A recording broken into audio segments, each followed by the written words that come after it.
Bonjour à tous, bienvenue sur ce webcast.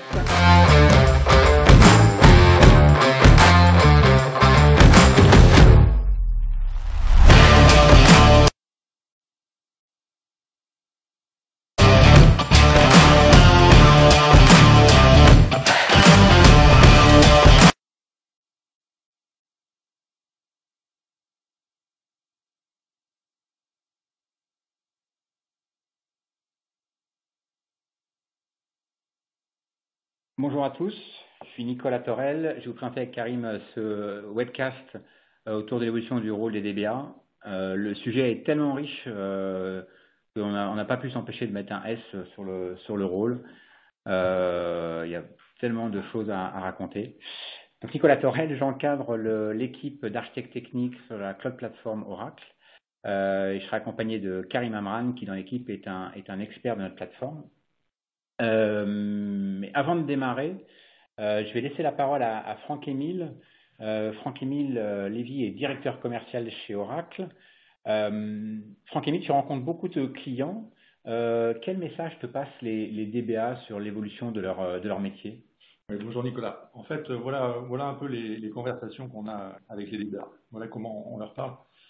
L'automatisation fait évoluer votre métier. C'est vrai, et vous êtes les mieux placés pour tirer parti de cette évolution en profitant pour vous positionner sur des tâches plus valorisantes que celles sur lesquelles vous passez en gros 80% de votre temps. Dans l'informatique, tout évolue sans cesse, vous y êtes habitué, et dans le domaine des bases de données, en gros, il y a 4 facteurs qui font aujourd'hui que le rôle du DBA est de plus en plus complexe. Premièrement, il doit maîtriser de plus en plus de types de bases de données réparties dans plusieurs environnements, dont le cloud. Deuxièmement, les volumes de données évoluent de manière exponentielle et les performances doivent suivre. Troisièmement, il fait face à de plus en plus de demandes à mesure que l'exploitation de la data devient de plus en plus critique dans les entreprises. Et enfin, le DBA doit faire face à des problématiques de sécurité et de disponibilité de plus en plus complexes, mais néanmoins incontournables.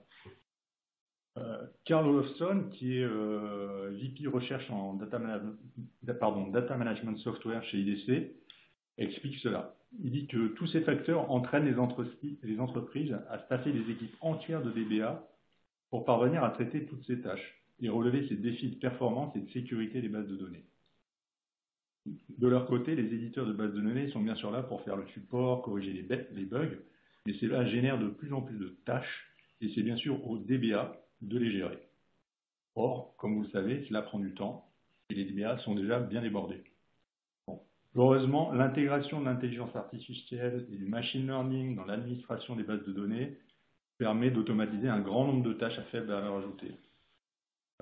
Un autre analyste, Gartner, prédit que d'ici 2022, les tâches manuelles du data management seront réduites d'environ 45% grâce à l'intelligence artificielle. C'est déjà une réalité chez Oracle avec Autonomous Database qui permet aux bases de s'auto-patcher, de s'auto-configurer et de s'auto-réparer.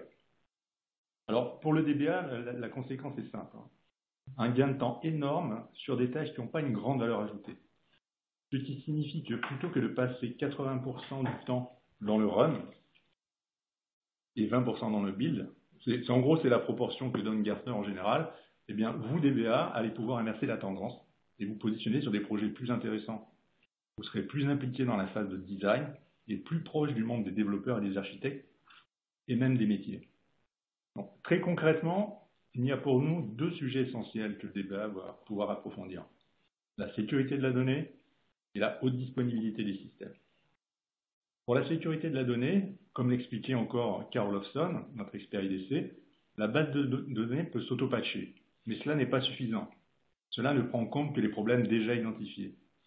Suivre l'activité sur vos bases au jour le jour pour détecter les anomalies ou les actions suspectes, anonymiser les données pour répondre aux nouveaux enjeux réglementaires, ce sont de tâches qui ne vous demandent pas de nouvelles compétences, mais du temps.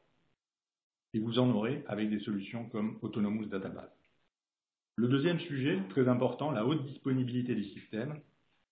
C'est quoi? Vous avez déjà mis en place des dispositifs, mais vous aurez là aussi plus de temps pour appliquer les meilleures pratiques. Prenons un exemple courant, les plans de reprise d'activité. Toutes les entreprises ont un PRA. Mais ont-elles eu le temps de tester en conditions réelles ce PRA? Ces deux grandes missions, sécurité et disponibilité, pour lesquelles vous aurez plus de temps à consacrer, vont vous permettre de faire évoluer votre rôle dans un sens très positif, en apportant plus de valeur à votre entreprise. Alors soyez acteur de ce changement, et maintenant nous allons vous expliquer comment dans la suite de ce webinaire. Merci Franck-Émile. Très intéressant.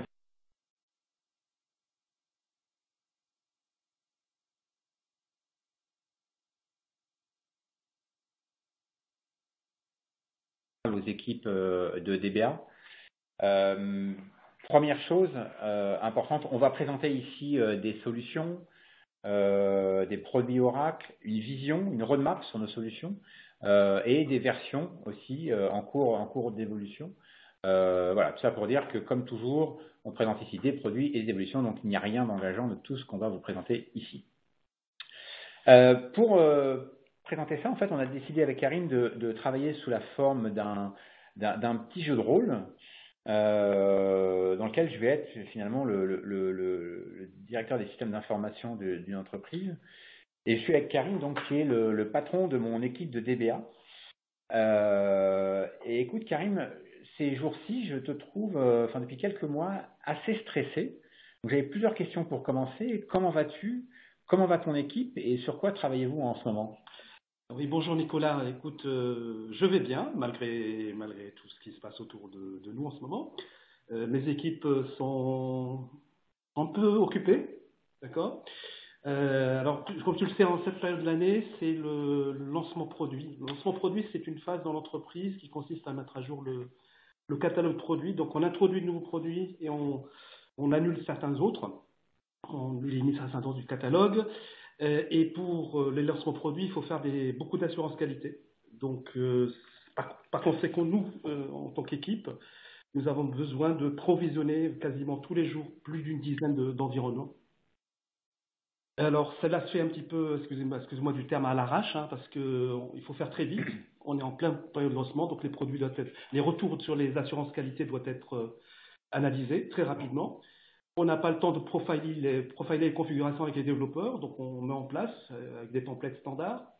Alors, ce qui veut dire que quand les bases sont mises en production, elles ne sont pas optimisées. Mais pour optimiser, il faut passer du temps. C'est quand même un métier, l'optimisation. Ce n'est pas donné à n'importe qui. Il faut des équipes compétentes, expertes. Et une fois les mises en production effectuées, on va se rencontrer que les requêtes SQL s'exécutent mal, par exemple, avec des comptes performance assez importantes pour les métiers. Et les métiers trouvent ça inacceptable d'avoir des temps de réponse aussi peu performants. Voilà. Donc, vous courez après le quotidien. On court après le quotidien, le nez dans le guidon. Voilà, comme ça.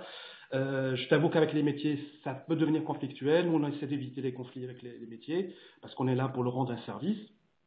Et de ce fait, un petit peu, notre visibilité est un peu écornée. Donc voilà. Donc on essaie de trouver une solution pour résoudre tous ces problèmes-là. Et voilà l'état de la situation actuelle. D'accord. Donc, je comprends. Donc toujours un peu en train de courir après une urgence qui en chasse une autre. Principalement, de ce que je comprends, tourné surtout en cette saison, sur le suivi de la production, qui est effectivement le cœur pour l'entreprise. Je comprends. En fait, ce que tu me dis là m'étonne qu'à moitié, parce que je lisais, et c'était aussi le point de Franck-Émile dans l'introduction, les études en fait montrent qu'aujourd'hui, on n'est pas les seuls. Je ne sais pas si ça va te rassurer.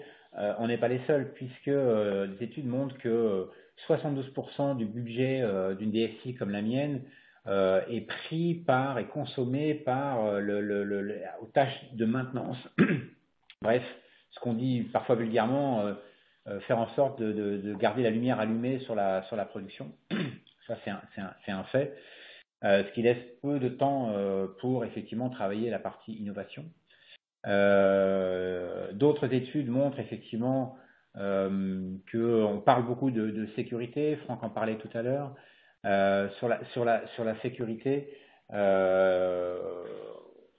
des études montrent que 85% des failles de sécurité, ces brèches arrivent alors que les solutions existaient. Le problème, c'est que les correctifs n'avaient pas été appliqués sur les systèmes. Donc ça, c'est vraiment un point sur lequel il faut, comme toutes les entreprises que l'on travaille, Et puis, un point important, et l'actualité est faite de ce genre de choses, on voit que les questions autour de la fiabilité des applications, plus on met effectivement on digitalise l'entreprise, donc on met des process d'entreprise critiques sur le système d'information, plus les problèmes de disponibilité ou les interruptions de service ont des impacts forts sur la vie de l'entreprise.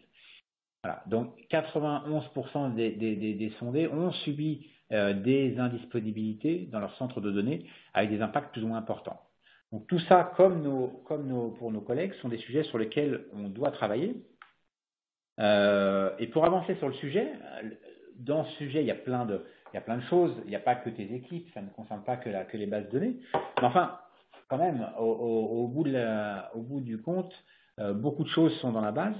Et j'ai entendu parler, et Franck en parlait tout à l'heure dans son introduction, d'une nouvelle offre qu'on appelle Oracle Autonomous. Peux-tu nous en dire quelques mots? Oui, alors on a évalué la solution dans le cadre d'un workshop pour voir un petit peu ce qu'on peut en tirer. Alors c'est assez innovant. Je pense que c'est la première base au monde qui fait ça, qui est autonome. Alors le concept d'autonome s'appuie sur 3 principes. Le principe de ce qu'Oracle appelle le self-driving, donc l'automatisation par elle-même, hein. Le self-securing pour toutes les questions relatives à la sécurité. Et le self-repairing, c'est la capacité d'auto-réparation de sorte que les SLA soient bien respectés. Alors, il faut comprendre qu'avec ce type d'offre, Oracle s'engage sur un SLA, enfin un niveau de disponibilité de 99,995% du temps, qui représente à peu près 30 minutes, moins de 30 minutes, 27 minutes pour être plus précis, de temps d'indisponibilité par an. Alors, qu'est-ce que c'est que self-driving? L'idée, c'est vraiment de s'affranchir de toute contrainte physique. C'est-à-dire que le DBA n'a pas à se poser de questions où va aller la base, donc quel table space, quel mot de passe utiliser, enfin, quelle configuration appliquer, etc. Tout cela est pris en charge par un mécanisme de provisioning assez simple. Quand on a fait le test, on a rentré 3 paramètres, on a rentré un mot de passe, on a rentré le nombre de CPU dont on avait besoin et un nombre de terabytes dont on avait besoin pour faire le test. C'est tout. On ne s'est pas posé de questions sur les caractéristiques, le noyau, etc., etc. On a fait provisionner, on a eu la base très rapidement. Ensuite, on a vérifié quels sont les derniers patchs sécurité qui étaient appliqués. Effectivement, c'était les tout derniers. On a vérifié aussi est-ce que les données étaient encryptées. Elles sont encryptées automatiquement avec TDE. D'accord. Et en plus, il y a moyen de limiter les accès aux comptes à privilèges, parce que dans une entreprise, même si on est DBA, on n'est pas censé aller regarder les données privées. Voilà. Self-repairing, ça s'est installé sur une machine Exadata. Donc, une machine Exadata, c'est une machine hautement disponible, parce que tous les composants sont quasiment dédoublés ou triplés, d'accord, de sorte que les SLA de 99,995% sont respectés. D'accord, Voilà. je comprends. On y reviendra tout à l'heure, mais tu m'as évoqué quelques mots là qui pour l'instant sont un peu nébuleux pour moi. Tu m'as parlé de TDE, d'Exadata. On y reviendra sûrement un peu plus tard. Mais avant ça, est-ce que tu peux me parler des différents formats commerciaux? J'ai compris qu'il y avait plusieurs offres dans Autonomous. Oui. Comment c'est fait? Alors depuis mars et août 2018, il y a 2 offres Autonomous Database. Il y a une offre qui s'appelle Autonomous Data Warehouse. Donc c'est une base de données qui est plutôt dédiée aux tâches plutôt décisionnelles analytiques, hein, qui est plutôt destinée à des analyses de données, à des spécialistes de l'intelligence artificielle, des choses comme ça. Et puis il y a une version de base qui est plutôt dédiée au transactionnel. Donc quand on met à jour très peu de lignes et qu'on interroge plusieurs fois par jour, plusieurs fois dans l'heure, quelques groupes de lignes. Voilà. Donc pourquoi 2 offres différentes? En fait, fondamentalement, c'est une base de données Oracle, mais simplement les paramétrages en amont qu'on ne voit pas, hein, mais en amont, font en sorte que ces versions de base sont capables de traiter un type de chape ou l'autre. D'accord. C'est clair. Maintenant, j'aimerais quand même, moi je suis pas un expert technique, mais j'aurais aimé que tu me présentes un peu les concepts, les spécificités un peu techniques qu'on va retrouver sur chacune de ces 2 offres. Alors d'accord, si on commence par l'Autonomous Data Warehouse, donc la version qui est plutôt destinée à traiter de l'analytique ou du décisionnel. Trois caractéristiques: la capacité d'optimiser des SQL complexes. Alors, les SQL complexes, par exemple, des star transformations sont prises en charge même s'il n'y a pas d'index associé, en utilisant des techniques format en colonne, pseudo-format en colonne. Donc, on va forcer l'optimiseur à considérer qu'on travaille en mémoire et on va utiliser des techniques de plan qui s'appellent les vector group ou des choses comme ça, qui vont faire en sorte à ce qu'on obtienne des résultats beaucoup plus intéressants que s'il y avait des index. Donc, les index ne sont pas obligatoirement un prérequis dans ce type d'environnement. D'accord. Et on privilégie donc l'agrégation des données. Donc, c'est plutôt ce genre d'activité qui est liée à la DW. L'autre pendant, c'est l'ATP, nous, c'est la Transaction Processing, où effectivement l'objectif, c'est d'optimiser les temps de réponse. Et à ce moment-là, on va effectivement faire en sorte à ce que certains paramétrages du noyau privilégient ce genre d'action. Le format est plutôt en mode ligne. Pourquoi? Parce qu'en mode ligne, souvent, on a besoin de toutes les colonnes. On va insérer plusieurs... quand on insère toutes les colonnes, quelques-unes, mais enfin plusieurs colonnes, pas une ou deux. Et on fait en sorte à ce qu'on lise quelques groupes de lignes. Donc ça veut dire quoi? Ça veut dire que l'index est très important. On a introduit la capacité de faire de l'auto-indexation. L'auto-indexation se base sur une technique d'observation de l'activité, et puis de déterminer si les plans peuvent être améliorés. Ils peuvent être améliorés par la création de nouveaux index. Ces index peuvent être créés automatiquement. Ils sont créés automatiquement après avoir été testés. Alors, dans tous les cas, ce qui est privilégié, c'est la stabilité du plan d'exécution, c'est qu'on veut éviter les régressions et que le temps de réponse soit vraiment continu, constant dans le temps. Voilà. D'accord. Tu m'as parlé de plusieurs notions là. Tu m'as parlé de plan d'exécution, tu m'as parlé d'index. Alors, c'est des choses que j'entends et je comprends que les équipes passent beaucoup de temps sur ces notions. Mais est-ce que en quelques minutes, tu pourrais un peu me vulgariser et m'expliquer en quoi ça consiste et comment tes équipes finalement travaillent et appréhendent ces problématiques? Alors, le plus simple, c'est d'utiliser une illustration. Hein. Les plans, c'est comme un itinéraire quand vous utilisez votre GPS. Vous pouvez aller à un endroit, vous pouvez prendre plusieurs chemins, d'accord? Donc, le chemin, et chaque chemin a un coût. Le coût, c'est en général le temps, ou la distance en kilomètres, d'accord? Donc, bien sûr, l'itinéraire peut changer s'il y a beaucoup de trafic. On peut vous proposer d'autres itinéraires alternatifs. D'accord. Et ces itinéraires alternatifs peuvent aussi s'appuyer sur le fait que, par exemple, entre Oracle Auckland et Oracle HQ, donc le siège social, s'il y a un pont ou s'il y a un bac qui peut transporter des voitures, on peut l'emprunter, ce bac, et on arrivera beaucoup plus vite que les deux itinéraires précédents. Et donc ça, c'est l'analogie avec un index finalement. Avec un index, c'est-à-dire la capacité de créer un index. Et cet index serait créé dynamiquement, en fonction des besoins. Et c'est des algorithmes de machine learning qui font ce travail-là. Je comprends. Voilà, c'est assez simple dans le concept. Donc finalement, il y a plusieurs routes. Sur le papier, ça peut être équivalent, mais en fonction de plein de paramètres extérieurs, dans ton analogie, en fonction de la météo ou du trafic d'un côté ou de l'autre, un parcours d'un jour n'est pas le même que le lendemain en termes pour aller le plus vite possible. Et donc dans la base de données, ce que je comprends, c'est que ça va dépendre de la charge, des volumes de base, ce genre de choses. Tout à fait. L'idée, c'est qu'on maintienne un niveau de service, pas de régression. Donc pas de régression, ça veut dire qu'on est capable de changer de plan d'exécution si c'est nécessaire, même si le plan d'exécution initial était optimal. Mais compte tenu de nouvelles situations, on change de plan d'exécution. C'est pas figé dans le temps. C'est pas figé dans le temps du tout. L'objectif, c'est toujours éviter les régressions. Alors, petite chose très importante, c'est que lorsqu'on va suggérer la création, quand le système va créer un index, il le teste systématiquement en arrière-plan.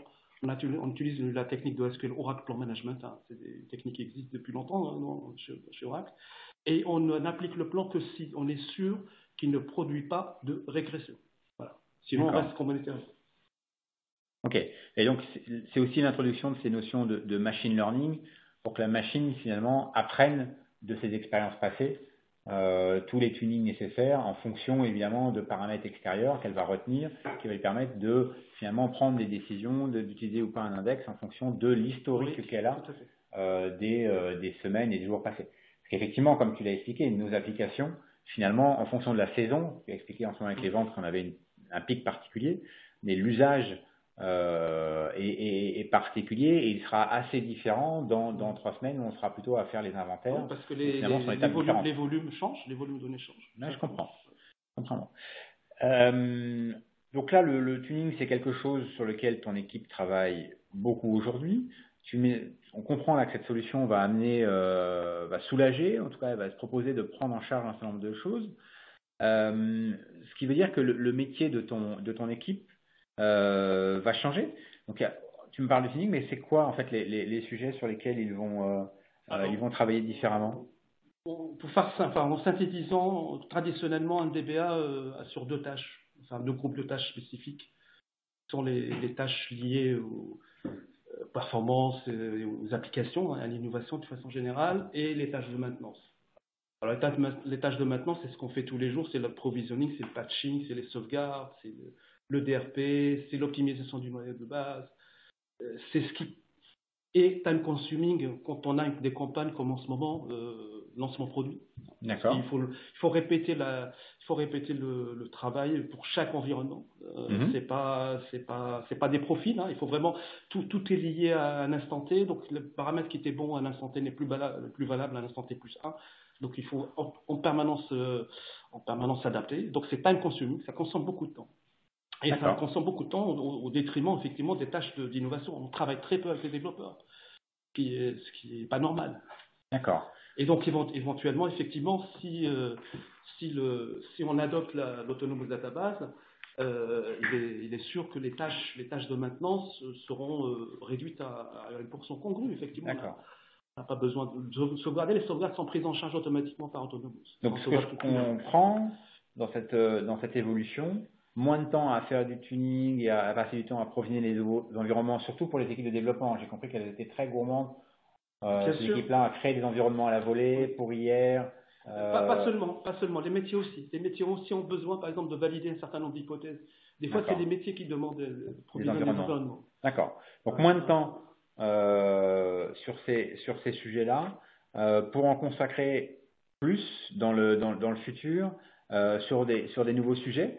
Est-ce que tu peux nous expliquer un peu les sujets d'innovation sur lesquels d'innovation, en tout cas les nouveaux thèmes sur lesquels tes équipes vont devoir plus se concentrer dans cette évolution de leur métier?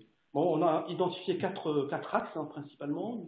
La modélisation, donc la modélisation de données, l'architecture applicative, pour faire D'accord, simple. on y reviendra. La sécurité des données, ça c'est très important, compte tenu du monde digitalisé dans lequel nous vivons. D'accord. Le niveau de service de bout en bout, parce que de plus en plus d'environnements seront dans le cloud. Donc il faut intégrer la dimension cloud dans ces analyses de temps de réponse, de niveau de service. Et enfin, les tunings applicatifs, puisque logiquement, si on a plus de temps à consacrer au modèle de données, on va travailler beaucoup avec les développeurs pour aller voir un petit peu comment fonctionnent les applications et comment tailler, dimensionner exactement les environnements.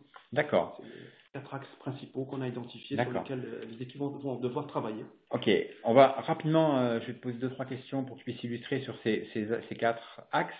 Est-ce que tu peux me dire quelques mots sur ce qu'est la modélisation des données? Écoutez, le principe de travailler sur les données, on est sur un modèle relationnel, donc il faut l'optimiser.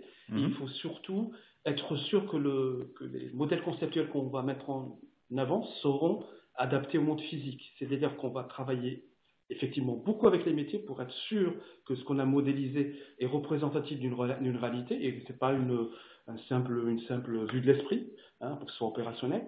Donc, on a plus de temps, donc on peut faire des hypothèses, on peut utiliser les outillages de modélisation du marché, on peut faire plusieurs tests, revenir sur les modèles, aller en discuter avec les métiers, avec les développeurs, pour être sûr d'avoir un modèle efficace qui ne va pas me poser problème lorsqu'on le mettra en production. Par exemple, on va se rendre compte qu'un certain nombre de groupes de clés ont été oubliés, etc.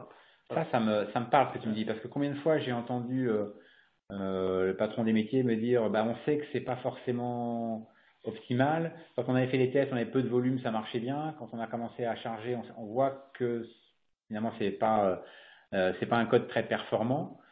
Peut-être qu'on aurait dû travailler un peu plus avec les DBA, mais au bout du bout, on a une contrainte de go-to-market Voilà. et donc il faut mettre le métier. Et donc en gros, débrouille-toi pour que ça fonctionne. Et ce que je comprends, c'est là où tes équipes aujourd'hui, comme elles ont été peu impliquées en amont dans le design, eh ben, elles passent beaucoup de temps à rafistoler, à trouver des contournements ou à essayer de trouver des infrastructures très très performantes pour pallier à des problèmes de design. Je comprends. Tu m'as parlé, et c'est un sujet, notamment avec la GDPR, très très important, de sécurité. Moi, je connais la sécurité, on travaille avec notre RSSI sur le sujet, mais il y a une notion de sécurité qui s'applique aussi spécifiquement à nos bases de données. Et est-ce que tu peux m'en parler un petit peu? Oui, bien sûr. Il faut d'abord, je pense que c'est une démarche assez standard, il faut identifier le parc. Je ne sais pas si tu le sais, mais par exemple, la standard édition est une version de base sur laquelle on ne peut pas installer des outils de sécurité. Okay. Donc ça veut dire que si dans notre parc, on a quelques standards éditions qui traînent et pour lesquels on ne s'intéresse pas, hein, eh ben, ce sont des vecteurs de possibles intrusions parce qu'elles ne sont pas sécurisables. Donc il y a des fonctionnalités, ce que je veux dire, dans la base de données qui gèrent la sécurité. Tout à fait. Alors les principales, celles qui sont mises en place dans l'Autonomous, par exemple, c'est l'encryption. L'encryption va répondre à des problématiques GDPR. Hein, D'accord. Par exemple. On a un outil qui s'appelle Audit Vault qui est intégré. Donc ça permet de bloquer l'accès à des comptes à privilèges. Au-delà de ce qui existe lorsqu'on a des problématiques d'anonymisation statique ou dynamique, cela doit être fait parce que ça permet d'éviter deux choses, l'exfiltration des données, d'une part, et de travailler beaucoup plus sereinement avec des prestataires externes. On n'est pas obligé de sortir les données en... Donc, ce que je comprends, c'est qu'en leur libérant un peu de temps sur l'administration, on va travailler sur la modélisation, ils vont pouvoir réfléchir un petit peu plus à la sécurité liée à la base de données, déterminer des stratégies de masquage pour les environnements de développement, regarder un peu comment sont gérés les comptes à privilèges. Bref, se poser plus de questions autour de la sécurité dans la base qu'aujourd'hui où finalement, ce que je comprends, ce que tu me dis, c'est que tant que ça fonctionne, on est en mode réactif. Le plus important, c'est que ça fonctionne.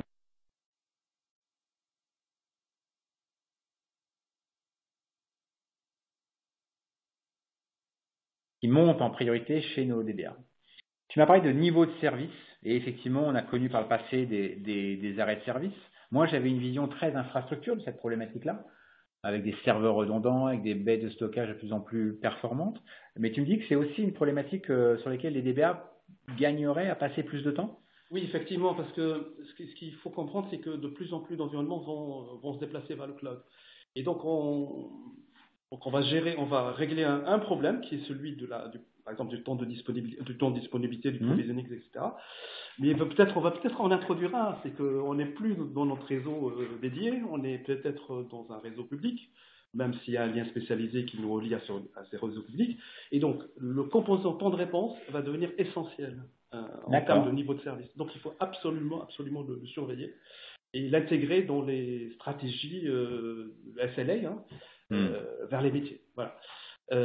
Donc, ça veut dire quoi? Ça veut dire que les DBA doivent absolument s'intéresser aux offres, connaître en détail les offres cloud, et pour ne pas tomber dans d'autres travers. Voilà.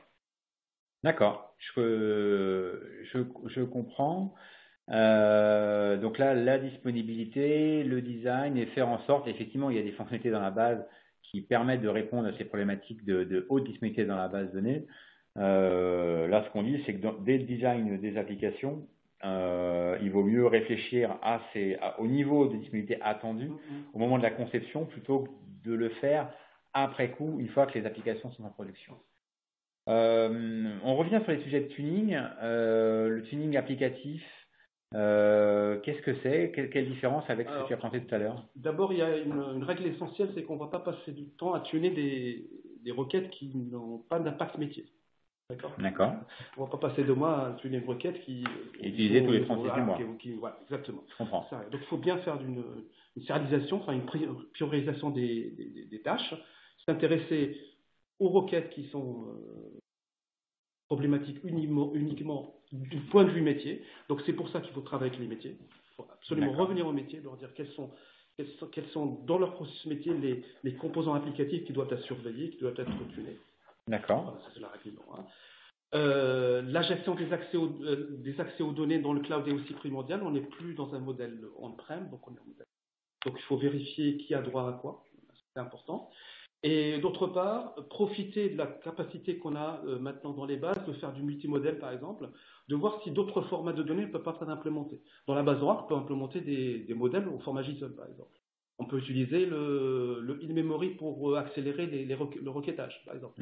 Donc, tout le temps qu'on avait consacré à autre chose que découvrir les capacités du serveur de base de données, ce temps, on le réinvestit en investiguant, toujours. Ça fait pour moi partie du tuning. Utiliser d'autres fonctionnalités qui ne sont pas a priori instinctives fait partie du tuning. D'accord. Ce que je comprends, c'est si on a un peu plus de temps et moins à courir sur le quotidien et l'urgence, c'est de lever la tête et de regarder finalement les fonctionnalités déjà disponibles, mais qu'on n'utilisait pas parce qu'on n'avait jamais eu le temps de s'y consacrer, de les tester, de les évaluer, comme effectivement ces nouveaux formats de données, qui sont pour une bonne partie déjà des fonctionnalités présentes et qui gagneraient à être présentées, travaillées avec les développements pour mieux utiliser finalement un asset que l'on a dans la base. Ok, je comprends ça. Écoute, merci pour ça. Je pense que c'est intéressant à ce stade de rappeler à nos auditeurs qui peuvent poser des questions sur la plateforme. Il y en a déjà certains qui l'ont fait. On les traitera juste après. Donc n'hésitez pas à vous exprimer. On prendra les questions à la fin de la présentation. Mais à ce stade, je voulais partager, en fait, on voulait partager un certain nombre de retours d'expérience qu'on avait sur le marché pour des clients qui ont déjà largement témoigné. Le premier, c'est Hertz, loueur de voitures bien connu, effectivement, qui a une problématique d'innovation très importante et qui a un besoin permanent de créer des environnements pour les développeurs, avec historiquement un temps important entre les demandes et la capacité à proposer des environnements. Voilà. Donc là, on est passé de 2 semaines pour créer ces environnements entre la demande et la disponibilité à 8 minutes. Alors tout ça doit être contrôlé, évidemment. On ne peut pas faire n'importe quoi et pas qu'il y ait un foisonnement des environnements. Mais une fois que la demande a été faite, finalement, ces solutions, et on tire ici aussi tous les bénéfices du cloud, permettent de créer des environnements en 8 minutes, là où ça prenait plusieurs semaines avant. Ce qui, effectivement, dans le lancement des projets, mais aussi la capacité à réagir sur les demandes métiers, est très intéressant, sans surcharger, encore une fois, les équipes de DBA.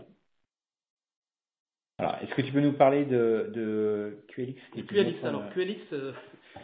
QLX, c'est une organisation spécialisée dont le retour sur les fan clubs des associations de basketball américaines, par exemple la NBA ou le football américain. Donc c'est une entreprise qui analyse le sentiment des fans de ces organisations-là. Voilà. Donc ils font beaucoup de big data. Et donc leur objectif, c'était de charger le plus rapidement possible dans des data stores. Et ils ont trouvé que le meilleur data store pour faire cela était ADW, donc Autonomous Data Warehouse. Ils ont pu obtenir des temps de chargement très très importants. Alors ce qu'il faut comprendre derrière, c'est que c'est des Exadata qui implémentent les solutions Autonomous. Ce sont des disques très rapides, souvent flash. Et ce sont aussi des technologies de stockage qui sont propriétaires à Oracle, spécifiques à Oracle, qui font en sorte à ce que les chargements se font très rapidement, vraiment à des magnitudes extrêmes. Donc on peut comparer ça à un TGV par rapport à un train de banlieue, quoi. C'est vraiment cette différence-là qu'on peut faire entre les temps de chargement. Ce qui, par conséquent, comme c'est une organisation qui vend ses services d'analyse, depuis qu'ils utilisent Autonomous Data Warehouse, ils ont observé 50% d'intérêt dans leur offre. Les clients s'intéressent de plus en plus à ce qu'ils peuvent produire. Voilà. D'accord. Écoute, merci pour ça. Et effectivement, on peut, pour compléter, dire que plus localement en France, on a un certain nombre de clients qui ont déjà commencé, partis sur cette démarche. On avait il y a 2 jours un événement Analytics Day. Évidemment, la partie Analytics, elle est très liée à cette problématique Autonomous Data Warehouse. Parce que Autonomous Data Warehouse est une très bonne plateforme pour soutenir ces projets d'analytics, de création de data mart. Et on avait donc un client, enfin plusieurs clients, et notamment Sauerman, qui a présenté son projet de création pour faire les détections de panne, ce genre de choses, de façon très agile. Et bon, l'Analytics Day, on va partager les retours d'expérience en ligne sur les différents réseaux sociaux. Il y en avait beaucoup aussi de startups qui présentaient cette démarche. Les startups ont besoin là aussi d'agilité, de créer des environnements rapidement. Elles trouvent que effectivement ces solutions pré-câblées avec la base de données Oracle, avec la performance, la sécurité, leur permettent de se concentrer sur la partie innovation et de pas passer trop de temps sur la partie run. Et là, c'est pas une question de changement d'effectif, c'est juste que ces parties-là, ces compétences-là, ils ne les ont pas aujourd'hui. Ils veulent limiter leur investissement sur ces sujets pour se concentrer sur l'investissement. Donc ça, c'était vraiment un des retours importants qu'on retrouve dans tout ce qui a été publié, notamment au moment de la Analytics Day, mais d'autres témoignages sont bien évidemment à venir. Pour finir, enfin, j'ai bien compris, Karim, l'évolution, on commence à avoir des clients qui vont dans cette démarche. Quand tu vois notre système d'information, nos contraintes, si on devait lancer des projets ou une expérimentation, enfin je ne sais pas, par où on pourrait commencer? Alors par où il y a certains prérequis, hein, il n'y en a pas beaucoup, il y en a 2. D'accord. D'accord. Toute application, enfin c'est une base Autonomous s'appuie sur la base 18C et 19C, donc toute application qui a besoin d'accéder à d'autres versions de base ne pourra pas le faire à travers AWS. Donc mais c'est une base Oracle, donc on peut migrer des environnements existants. On peut faire un import-export. On a des outils qui permettent de charger des données dans le cloud, hein, avec des primitives DBMS Cloud. Voilà. Ça, c'est le premier prérequis. Le deuxième prérequis, c'est si nos clients ont besoin d'un environnement complet, c'est un contrôle opérationnel complet sur l'environnement. Il ne faut pas oublier que c'est une plateforme base de données complètement managée. D'accord. Donc, c'est-à-dire que l'accès à l'OS n'est pas possible actuellement. Dans la version actuelle, on va proposer une version où on pourra aller sur l'OS quand même. Dans les semaines qui vont. Mais actuellement, la plateforme est complètement managée par Oracle. Donc, vous ne pouvez pas, il n'y a pas de SSH sur le serveur. D'accord. Pas le faire. Donc, si on a besoin d'installer un agent qui fait quoi que ce soit, on ne pourra pas le faire. Donc, il faut tenir compte de ces contraintes-là. Ce sont des prérequis. Alors, c'est uniquement pour ADW. Il y a d'autres services cloud qui existent dans le catalogue. Il y a le service database CS Cloud Service classique ou l'Exadata Database Cloud Service qui, eux, s'affranchissent de ces contraintes-là. On peut mettre de la 11, de la 12, de la 18, de la 19 et on peut aussi installer des agents sur la machine qui héberge la plateforme. Ce que je comprends là, c'est que finalement, si je fais analogie avec les applications qu'on utilise, c'est vraiment de la base de données en mode SaaS finalement. Oui, on peut dire ça comme ça. L'administration, la gestion est fait comme on l'a sur les différents offres SaaS. Nous, on ne se concentre que sur la partie utilisation. Toute l'administration et donc l'accès au système est faite à distance, avec les avantages que ça apporte, mais les contraintes. Ce que je comprends, c'est que toutes nos applications ultra critiques vont pas y aller forcément dès demain, mais que des applications plus départementales, des environnements de développement sont de bons candidats. Oui, tout à fait. Ce qu'il faut aussi savoir, c'est que c'est élastique, c'est-à-dire que si vous avez besoin de capacité instantanée de X CPU, enfin de X cœur, X86, vous les allouez instantanément et 2 heures plus tard, vous pouvez augmenter à X plus 10% ou 20% ou 100% et redescendre 3 heures plus tard. Donc c'est vraiment un paiement à l'usage. À l'usage et une élasticité complète en termes de ressources CPU et ressources disques. D'accord. On peut provisionner jusqu'à 128 cœurs, ce qu'on peut tester des choses assez sérieuses. D'accord. 128 cœurs et 128 Tera. Donc entre 1 et 128 cœurs et 1 et 128 Tera. Ok, je comprends. Si on revient maintenant à ton équipe et à son évolution pour conclure, euh, on est sur un modèle finalement qu'on pense vertueux. Comment est-ce que tu vois leur évolution? Comment on va les accompagner? Moi, je considère que le DBA doit être installé, replacé au sein de l'entreprise, parce que pour moi, c'est le vecteur, c'est un vecteur de la transformation digitale. D'accord. De plus en plus d'entreprises investissent dans l'intelligence artificielle et la machine learning, tout ça. Mais ça s'appuie sur des données. Hein. Ça s'appuie sur du vide. Il faut des données bien gérées, d'accord, des données pertinentes qui ont un sens, qui peuvent être interprétées pour prendre des décisions opérationnelles. Donc, les DBA sont au centre de cette transformation. Ils vont travailler avec les développeurs pour définir les meilleurs axes pour profiter de ces données-là. D'accord ? Comment les analyser, comment les agréger, comment discuter avec les métiers pour leur offrir des outillages pour pouvoir les analyser. D'accord ? Être très réactif, c'est-à-dire en fonction des contraintes de l'entreprise. Si on a besoin de lancer des campagnes produits tous les mois, il faudrait être capable de le faire. Actuellement, on le fait 2 fois par an. Il faudrait être capable d'updater le catalogue tous les mois. C'est possible, on peut le faire. Tout est basé sur des données qu'on maîtrise. Ce sont des données qui vont devenir de plus en plus importantes, qui sont au cœur de la décision stratégique de l'entreprise. Et pour moi, je le redis, hein, le DBA est pour moi au cœur de cette transformation digitale. D'accord. Et un petit composant de cette transformation vient de l'Autonomous Database. Il y aura probablement d'autres choses qui vont arriver dans le futur, mais un bon début, c'est un bon début. Ça nous a permis, donc, quand on a fait le workshop, effectivement, de voir qu'on provisionne en 5 minutes et on peut commencer à faire de l'analytique. Il y a des outils analytiques qui sont fournis avec Autonomous comme le data visualisateur en desktop qui est disponible. On peut faire du machine learning, appuyer sur des algorithmes machine learning sur les données qui sont en base à travers les notebooks qui sont l'implémentation d'Apache Zeppelin. Tout cela est disponible dans Autonomous. D'accord. On provisionne en 5 minutes et 5 minutes plus tard, on est en train d'analyser les données. Voilà. Ok.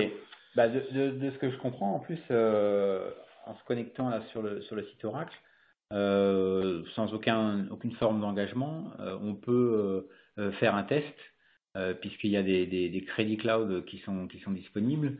Ça correspond, de ce que je comprends, à 3500 heures d'essai gratuits. Alors après, tout dépend évidemment de la puissance qu'on va allouer pour faire le test. Oui, pour donner un chiffre vraiment réaliste, c'est 15 jours à peu près si on travaille 8 heures, si on teste pendant 8 heures, c'est 15 jours.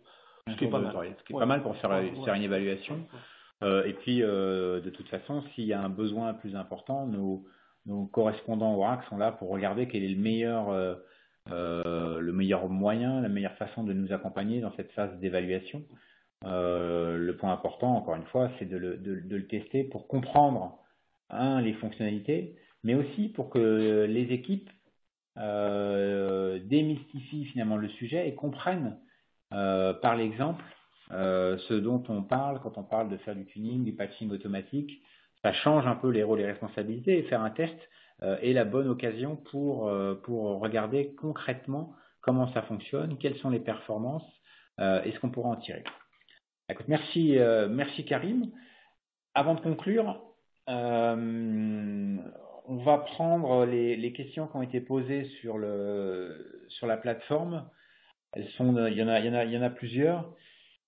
Oui, la première est importante parce qu'on l'a dit sans le dire, et c'est quelque chose sur lequel on a beaucoup expliqué quand on a parlé quand on a fait les webcasts précédents sur la plateforme. Il y a des webcasts qui sont plus focalisés sur la solution technique. Là, on était plutôt sur le rôle du DBA, sur la solution Autonomous. Et on n'a pas redit ici quelque chose d'important, c'est que c'est une offre uniquement cloud. Oui. Alors, cloud chez Oracle, c'est cloud public, effectivement, mais ça peut être aussi dans l'offre Cloud at Customer. Oracle propose de déployer dans les data centers du client, derrière les firewalls, finalement des serveurs qui vont provisionner les services cloud database Oracle.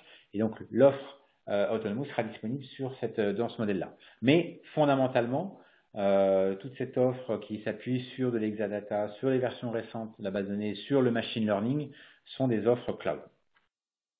Karim, une autre question qui, je pense, est plus pour toi. On a parlé d'évolution, on a parlé de nouveaux métiers, de sécurité, de haute disponibilité, de travailler avec les développeurs. Est-ce que tu penses est-ce qu'il y a un plan de formation particulier qu'on devrait mettre en place pour les équipes? En toute franchise, moi je dirais non. C'est ce que font c'est le travail des DBA classiques, hein, c'est ce que font les DBA classiquement. Par contre, si le débat veut approfondir les notions de sécurité et tout ça, peut-être que de s'intéresser à une formation spécifique, mais en termes d'utilisation de ces services autonomes de DevOps, il n'y a absolument aucune formation de prérequis. D'accord. C'est ce que fait le DBA tous les jours. Donc Autonomous, pas de formation spécifique. Par contre, à partir du moment où sur un modèle classique, ils vont passer moins de temps à faire du run et un peu plus de travail avec les développeurs, peut-être qu'il va falloir les accompagner sur ce qu'est le design applicatif, travailler avec les développeurs. Il y a peut-être un plan de formation pour passer de ce mode run à un mode design et voilà. Et les nouvelles fonctionnalités dont on a parlé, ou leur laisser finalement des environnements pour tester les fonctionnalités qu'ils n'avaient pas encore vues. Je comprends. Oui, une question intéressante aussi. On parle beaucoup là dans cette démarche de faire moins de production et plus de développement. Est-ce que c'est quelque chose qui est relié à des approches très développées maintenant, très en vogue, de développement en V, enfin d'éviter le cycle en V et de passer dans un modèle DevOps? Oui. Alors, le provisioning en lui-même peut être intégré dans une démarche DevOps. Donc, c'est une étape dans une démarche DevOps.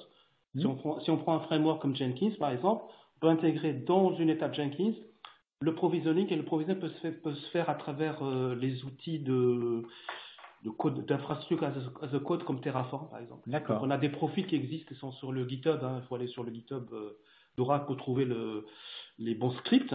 Et donc, on peut intégrer ces scripts dans un framework Jenkins pour